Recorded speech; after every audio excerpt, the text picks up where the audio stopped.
Hadien jong ka Jingjia Aksident ha ka khat nyau tarik mentau benai hapo ka plau jong ka Nehu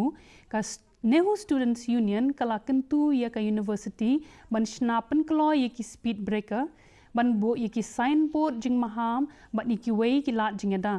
ha ka shithi ka bala ai sha provice chancellor ka union kala banjur halor ka jingdon kam ban Wanrah ye ki lat jingada ka bakham kloi ki khna pule ki lapan pauru ya ka Jingshngain ya ka sarkar jilla na ka benta ka jingai jingera marmar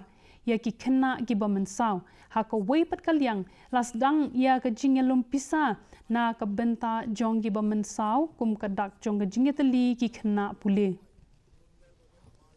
already wrote a letter to Khasi to construct a speed breaker and also signboard and many other necessary steps to take from the union side to prevent such kind of accident in future. And then also we have started a second round donation for the families members so that it will be more helpful for them in future. And then from a union side we'll try our best and we'll always keep them in prayer.